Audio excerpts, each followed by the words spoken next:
Hello दोस्तों। जैसे कि आपने थंबनेल और टाइटल में ऑलरेडी पढ़ लिया होगा कि चाहे आपकी सैलरी 20,000 है, 50,000 है, 1 लाख है या 5 लाख है, इनमें से आपको अपना पैसा कितना इन्वेस्ट करना है और कहाँ इन्वेस्ट करना है, ये हम इस वीडियो में बताएंगे। तो अगर आप 20,000 कमाते हैं तो भी ये वीडियो आपके काम आने वाली है और इन फ्यूचर आपको ग्रो भी करने में हेल्प करेगी। और अगर आपकी सैलरी 50,000 है, 1 लाख है या 5 लाख है, तो भी ये वीडियो आपको काम आने वाली है। तो चलिए करते हैं बात की शुरुआत। तो सबसे पहले बात करते हैं कि अगर आपकी सैलरी 20,000 है, इसके थोड़ा ऊपर नीचे यानी 17, 18 या 21 है, तो आपको कहाँ इन्वेस्ट करना है? वेल सुनिएगा ध्यान से। वेल लाइफ के इस पॉइंट पर एक्चुअली आपको इन्वेस्टमेंट पर ज़्यादा ध्यान देना ही नहीं चाहिए, स्पेशली उन्हें जिन्हें अपने घर में खर्चा वगैरह भी देना होता है।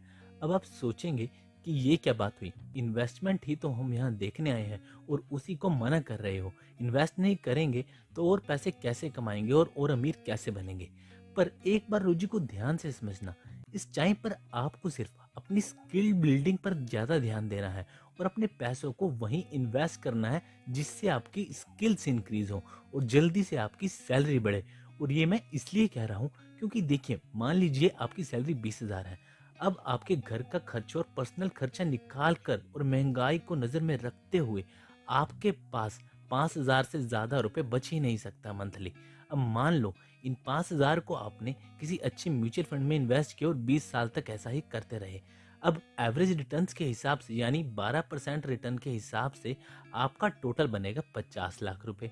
लेकिन जिस हिसाब से इन्फ्लेशन बढ़ रही है, तो 20 साल बाद ये 50 लाख की वैल्यू आज के 15 लाख के बराबर ही रह जाएगी।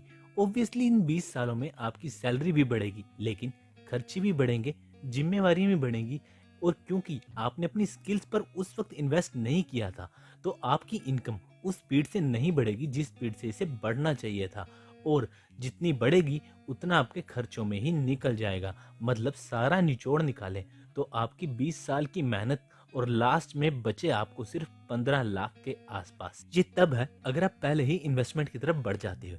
इसलिए पहले थोड़े से अपने स्किल सेट को बढ़ाइए और अपने इनकम सोर्स को बढ़ाने पर फोकस कीजिए और कम से कम 40 से 50,000 तक अपनी इनकम लाइए और उसके बाद इन्वेस्टमेंट पर चले जाएंगे। लेकिन फिर भी अगर आपको इन्वेस्ट करना ही है तो आप डिफेंसिव इन्वेस्टमेंट कर सकते हैं। मतलब उन स्कीम्स में जहां रिटर्न भले ही थोड़ी कम हो पर रिस्क भी कम हो और टाइम भी सेव हो, क्योंकि हमें अपना ज़्यादा टाइम अपनी स्किल्स बढ़ाने पर देना है। इस स्टेज पर आप डेट, बॉन्ड्स और इंडेक्स फंड में इन्वेस्ट कर सकते हैं। चलो अब मूव करते हैं सेकंड केस पर। अब मान लेते हैं कि आप कमाने लग गए 40 से 50,000 रुपए। अब क्या करना है? अब यहाँ आपको अपनी 30% ऑफ द इनकम करनी है इन्वेस्ट। अब 30% के हिसाब से हो गए आपके 15,000 रुपए, जो कि अगर आप 20 साल तक 12% के हिसाब से इन्वेस्ट करेंगे तो हो जाएंगे 1.5 करोड़। और इन्फ्लेशन के हिसाब से इनकी वैल्यू उस टाइम आज के 50 लाख के बराबर तो होगी, जो कि एक डिसेंट अमाउंट है। पर अब क्योंकि आपके पास 15,000 रुपए हैं इन्वेस्ट करने को, तो आप कुछ पैसे 12% वाली स्कीम्स में लगा सकते हैं और बाकी के साथ आप अग्रेसिव इन्वेस्टमेंट कर सकते हैं, यानी वो इन्वेस्टमेंट जिसमें रिस्क थोड़ा सा ज़्यादा होता है पर रिटर्न्स भी 15 से 30% के बीच में मिल जाते हैं, यानी high risk high reward. Aggressive investment के लिए आप इंडिविजुअल स्टॉक्स में इन्वेस्ट कर सकते हैं या फिर mid cap small cap funds में इन्वेस्ट कर सकते हैं। तो आपको कितना डिफेंसिव इन्वेस्टमेंट में इन्वेस्ट करना है और कितना अग्रेसिव में, इसकी परसेंटेज आप अपनी रिस्क कैपेबिलिटी के हिसाब से डिसाइड कर सकते हैं। जैसे आपने 40% अग्रेसिव में कर दिए और 60% डिफेंसिव में, या फिर 30-70 जो भी आपकी मर्जी हो। अब देखिए, यही फायदा है ज्यादा इनकम होने का।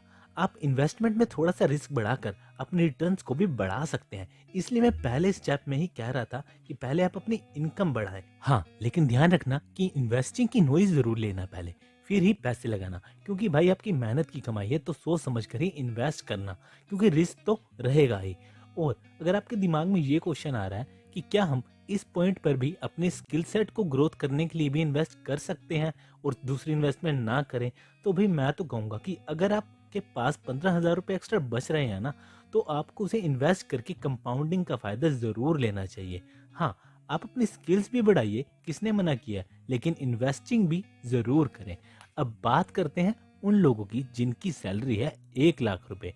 वैसे देखा जाए तो 1 लाख रुपए तो अच्छी सैलरी है, पर फिर भी आपका इन्वेस्टिंग का गोल 30% तो होना ही चाहिए, यानी 30,000 रुपये। और आपको कहाँ इन्वेस्ट करना है, आइए जानते हैं।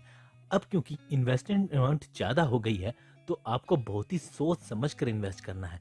फॉर एग्जाम्पल, अगर आप म्यूचुअल फंड्स में भी इन्वेस्ट करते हैं, तो उसमें म्यूचुअल फंड्स वाले भी आपसे 1 से 2% अपनी कमीशन फी चार्ज करते हैं, जो कि अगर 30,000 के हिसाब से देखें तो 600 रुपये पर महीने बनते हैं, जो कि अगर आप 20 साल में देखेंगे ऐसे ही कैलकुलेट करके, तो ये 5 से 6 लाख रुपए बन जाती है। कहने का भाव ये है कि आपकी सैलरी अगर 1 लाख या इससे ऊपर हो जाए, तो आपको खुद को अपने पैसों को मैनेज करना आना चाहिए। आपको ऐसा सिस्टम क्रिएट करना है जहां आपको ये कमीशंस के थ्रू ज़्यादा पैसे ना वेस्ट हो, क्योंकि इन्वेस्टमेंट अमाउंट के साथ साथ कमीशंस भी बढ़ती रहती है।